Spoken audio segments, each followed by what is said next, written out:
அஸ்ஸலாமு அலைக்கும் வரஹ்மத்துல்லாஹி வபரகாத்துஹு. பிஸ்மில்லாஹிர் ரஹ்மானிர் ரஹீம். இன்று நாம் குர்ஆனின் 2வது அத்தியாயமான சூரா பக்கராவின் அருமையான பொருளை பார்க்க போகிறோம். சூரா ஃபாத்திஹா துவக்க அத்தியாயத்திற்கு அடுத்ததாக சூரா பக்கரா மனிதர்களுக்கு முழுமையான வழிகாட்டுதலை வழங்கும் அத்தியாயம் ஆகும். வாழ்க்கையின் ஒவ்வொரு நிலைக்கும் வழிகாட்டும் இந்த சூராவின் பொருளை தமிழில் அறிந்து கொள்வோம் வாருங்கள். பிஸ்மில்லாஹிர் ரஹ்மானிர் ரஹீம். அளவற்ற அருளாளனும் நிகரற்ற அன்புடையோனுமாகிய அல்லாஹ்வின் திருப்பெயரால் ஆரம்பம் செய்கிறேன். அலிஃப் லாம் மீம். இது அல்லாஹ்வின் திருவேதமாகும். இதில் எத்தகைய சந்தேகமும் இல்லை. பயபக்தி உடையோருக்கு இது நேர்வழிகாட்டியாகும். பயபக்தி உடைய அவர்கள் புலன்களுக்கு எட்டா மறைவானவற்றின் மீது நம்பிக்கை கொள்வார்கள். தொழுகையையும் உறுதியாக முறைப்படி கடைபிடித்து தொழுகுவார்கள். இன்னும் நாம் அவர்களுக்கு அளித்தவற்றில் இருந்து நல்வழியில் செலவும் செய்வார்கள். நபியே, இன்னும் அவர்கள் உமக்கு அருளப்பட்ட வேதத்தின் மீதும் உமக்கு முன்னர் அருளப்பட்டவை மீதும் நம்பிக்கை கொள்வார்கள். இன்னும் ஆகிரத்தை உறுதியாக நம்புவார்கள். இவர்கள்தாம் தங்கள் இறைவனின் நேர்வழியில் இருப்பவர்கள். மேலும் இவர்களே வெற்றியாளர்கள். நிச்சயமாக காஃபிர்களை, இறைவனை நிராகரிப்போரை நீர் அச்சமூட்டி எச்சரித்தாலும் அல்லது எச்சரிக்காவிட்டாலும் சரியே, அவர்கள் ஈமான் கொள்ள மாட்டார்கள். அல்லாஹ் அவர்களின் இதயங்களிலும் அவர்களின் செவி புலன்களிலும் முத்திரை வைத்து விட்டான். இன்னும் அவர்களின் பார்வை மீது ஒரு திரை கிடக்கிறது.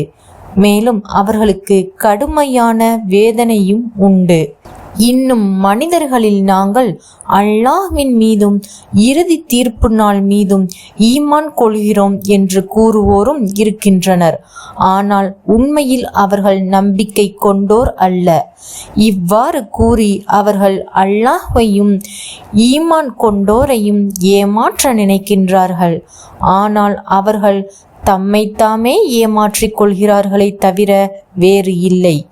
எனினும் அவர்கள் இதனை உணர்ந்து கொள்ளவில்லை. அவர்களுடைய இதயங்களில் ஒரு நோய் உள்ளது. அல்லாஹ் அந்த நோயை அவர்களுக்கு இன்னும் அதிகமாக்கி விட்டான். மேலும் அவர்கள் பொய் சொல்லும் காரணத்தினால் அவர்களுக்கு துன்புறுத்தும் வேதனையும் உண்டு. பூமியில் குழப்பத்தை உண்டாக்காதீர்கள் என்று அவர்களிடம் சொல்லப்பட்டால், நிச்சயமாக நாங்கள்தான் சமாதானவாதிகள் என்று அவர்கள் சொல்கிறார்கள். நிச்சயமாக அவர்கள்தாம் குழப்பம் உண்டாக்குபவர்கள் அன்றோ? ஆனால் அவர்கள் இதை உணர்கிறார்கள் இல்லை. மற்ற மனிதர்கள் ஈமான் கொண்டது போன்று நீங்களும் ஈமான் கொள்ளுங்கள் என்று அவர்களிடம் சொல்லப்பட்டால், மூடர்கள் ஈமான் நம்பிக்கை கொண்டது போல் நாங்களும் ஈமான் கொள்ள வேண்டுமா என்று அவர்கள் கூறுகிறார்கள். அப்படி அல்ல. நிச்சயமாக இப்படி கூறுபவர்களே மூடர்கள். ஆயினும் தம் மடைமையை அவர்கள் அறிவதில்லை. இன்னும் இந்த போலி விசுவாசிகள் ஈமான் கொண்டிருப்போரை சந்திக்கும் போது நாங்கள் ஈமான் கொண்டிருக்கிறோம் என்று கூறுகிறார்கள். ஆனால் அவர்கள் தங்கள் தலைவர்களாகிய சைத்தான்களுடன் தனித்து இருக்கும் போது, நிச்சயமாக நாங்கள் உங்களுடன் தான் இருக்கிறோம், நிச்சயமாக நாங்கள் அவர்களை பரிகாசம் செய்பவர்களாகவே இருக்கிறோம் என கூறுகிறார்கள். அல்லாஹ் இவர்களை பரிகசிக்கின்றான். இன்னும் இவர்களின் வழிகேட்டிலேயே கபோதிகளாக தட்டழியும்படி விட்டு விடுகிறான். இவர்கள்தாம் நேர்வழிக்கு பதிலாக தவறான வழியை கொள்முதல் செய்து கொண்டவர்கள். இவர்களுடைய இந்த வியாபாரம் லாபம் தராது. மேலும் இவர்கள் நேர்வழி பெறுபவர்களும் அல்லர். இத்தகையோர்க்கு ஓர் உதாரணம் நெருப்பை மூட்டிய ஒருவனின் உதாரணத்தை போன்றது. அந்த நெருப்பானது அவனை சுற்றிலும் ஒளி வீசிய போது அல்லாஹ் அவர்களுடைய ஒளியை பறித்து விட்டான். இன்னும் பார்க்க முடியாத கார் இருளில் அவர்களை விட்டு விட்டான். அவர்கள் செவிடர்களாக, ஊமையர்களாக, குருடர்களாக இருக்கின்றனர். எனவே அவர்கள் நேரான வழியின் பக்கம் மீள மாட்டார்கள். அல்லது இன்னும் ஒரு உதாரணம், கார் இருளும் இடியும் மின்னலும் கொண்டு வானத்தில் இருந்து கடும் மழை கொட்டும் மேகம் மரணத்திற்கு அஞ்சி இடியோசையினால் தங்கள் விரல்களை தம் காதுகளில் வைத்துக் கொள்கிறார்கள். ஆனால் அல்லாஹ் எப்போதும் இந்த காஃபிர்களை சூழ்ந்தவனாகவே இருக்கிறான்.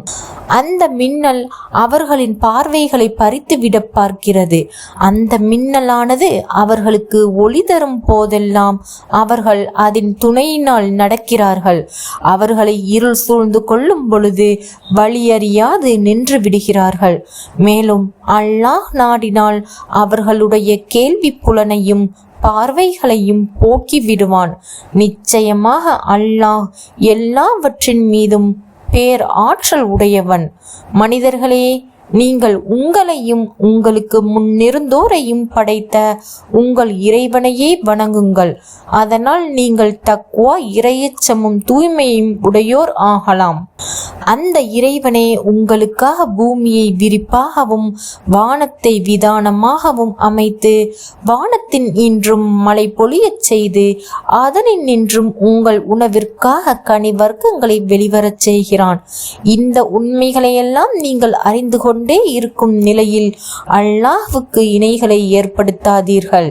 இன்னும் முஹம்மது நபி ஸல்லல்லாஹு அலைஹி வஸல்லம் அவர்கள் நம் அடியாருக்கு நாம் அருளியுள்ள வேதத்தில் நீங்கள் சந்தேக உடையோராக இருப்பீர்களானால் அந்த சந்தேகத்தில் உண்மை உடையோராகவும் இருப்பீர்களானால் அல்லாஹ்வை தவிர உங்கள் உதவியாளர்களை எல்லாம் ஒன்றாக அழைத்து வைத்து கொண்டு இது போன்ற ஓர் அத்தியாயமேனும் கொண்டு வாருங்கள். அப்படி நீங்கள் செய்யாவிட்டால் அப்படி செய்ய உங்களால் திண்ணமாக முடியாது. மனிதர்களையும் கற்களையும் எரிபொருளாக கொண்ட நரக நெருப்பை அஞ்சிக் கொள்ளுங்கள். அந்த நரக நெருப்பு இறைவனையும் அவனுடைய வேதத்தையும் ஏற்க மறுக்கும் காபிர்களுக்காகவே அது சித்தப்படுத்தப்பட்டுள்ளது. ஆனால் நம்பிக்கை கொண்டு நற்கர்மங்கள் செய்வோருக்கு நன்மாராயங்கள் கூறுவீராக. சதா ஓடிக்கொண்டிருக்கும் ஆறுகளை கொண்ட சுவனச் சோலைகள் அவர்களுக்காக உண்டு. அவர்களுக்கு உண்ண அங்கிருந்து ஏதாவது கனி கொடுக்கப்படும் போதெல்லாம் இதுவே முன்னரும் நமக்கு உலகில் கொடுக்கப்பட்டிருக்கிறது என்று கூறுவார்கள். ஆனால் தோற்றத்தில் இது போன்றதுதான் அவர்களுக்கு உலகத்தில் கொடுக்கப்பட்டு இருந்தன. இன்னும் அவர்களுக்கு அங்கு தூய துணைவியரும் உண்டு. மேலும் அவர்கள் அங்கே நிரந்தரமாக வாழ்வார்கள். நிச்சயமாக அல்லாஹ் கொசுவையோ அதிலும் அற்பத்தில் மேற்பட்டதையோ உதாரணம் கூறுவதில் வெட்கப்பட மாட்டான். இறை நம்பிக்கை கொண்டவர்கள் நிச்சயமாக அவ்வுதாரணமானது தங்கள் இறைவனிடமிருந்து வந்துள்ள உண்மை என்பதை அறிவார்கள். ஆனால் இறை நம்பிக்கை அற்ற காபிர்களோ இந்தவித உதாரணத்தின் மூலம் இறைவன் என்ன நாடுகிறான் என்று ஏளனமாக கூறுகிறார்கள். அவன் இதனை கொண்டு பலரை வழிகேட்டில் விடுகிறான். இன்னும் பலரை இதன் மூலம் நல்வழிப்படுத்துகிறான். ஆனால் தீயவர்களை தவிர வேறு யாரையும் அவன் அதனால் வழிகேட்டில் ஆக்குவது இல்லை. இந்த தீயவர்கள் அல்லாஹ்விடம் செய்த ஒப்பந்தத்தை அது உறுதிப்படுத்தப்பட்ட பின்னர் முறித்து விடுகின்றனர். அல்லாஹ் ஒன்றிணைக்கப்பட வேண்டும் என்று கட்டளையிட்டதை துண்டித்து விடுவதும் பூமியில் குழப்பத்தையும் உண்டாக்குகிறார்கள். இவர்களேதாம் நஷ்டவாளிகள். நீங்கள் எப்படி அல்லாஹ்வை நம்ப மறுக்கிறீர்கள்? உயிர் அற்றோராக இருந்த உங்களுக்கு அவனே உயிர் ஊட்டினான்.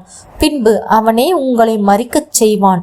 மீண்டும் உங்களை உயிர் பெறச் செய்வான். இன்னும் நீங்கள் அவன் பக்கமே திரும்பி கொண்டு வரப்படுவீர்கள். அந்த இறைவன் எத்தகையவன் என்றால் அவனே உலகத்தில் உள்ள அனைத்தையும் உங்களுக்காக படைத்தான். பின் அவன் வானத்தின் பக்கம் முற்பட்டான். அவற்றை 7 வானங்களாக ஒழுங்காக்கினான். அன்றியும் அவனே ஒவ்வொரு பொருளையும் நன்கு அறிபவனாக இருக்கிறான்.